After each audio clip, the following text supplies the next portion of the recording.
आपण 5 वेगवेगळ्या चिन्हांवरती निवडणुका लढलो असं वक्तव्य शरद पवार यांनी केलंय।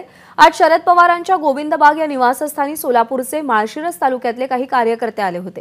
पवारांच्या उपस्थितीमध्ये कार्यकर्त्यांनी राष्ट्रवादी शरदचंद्र पवार गटामध्ये प्रवेश केला। दरम्यान कार्यकर्त्यांशी बोलताना पक्षचिन्ह काढून घेतलं तरी अस्तित्व काढून घेता येत नाही असं शरद पवार म्हणाले। कार्यकर्त्यांना संबोधताना त्यांना बळ देताना शरद पवार काय म्हणाले पाहूया। मी आतापर्यंत 14 निवडणुका लढलो। ते 14 5 निवडणुका अशा होतात की खून विधी होती। पहिल्यांदा त्या काळात वैध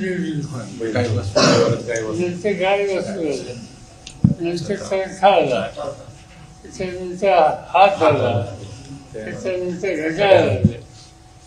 ही सगळी वेगवेगळ्या खुणा या राज्याचे देशात आपण पाहिलं। देशामध्ये असं कधी घडलं नाही की ज्यांनी पक्ष स्थापन केला त्याचा पक्षच काढून दिसला आणि तो निस्ता दिला नाही तर खून सुद्धा दिली। ठीक आहे, हा निर्णय कायद्याला धरून असं वाटत नाही आणि म्हणून सुप्रीम कोर्टामध्ये आपण गेलेलो आहोत। त्याचा निकाल लवकर लागेल अशा प्रकारची अपेक्षा।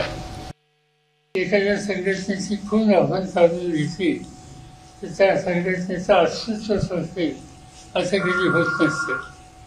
फक्त एकच आहे की सामान्य माणसाची आपला संपर्क हा वाढवला पाहिजे आणि त्याला नवीन काय आपण खून घेतली ती सांगितली पाहिजे, काही फारशी अडचण त्याच्यामध्ये येणार नाही। एबीपी माझा, उघडा डोळे बघा नीट।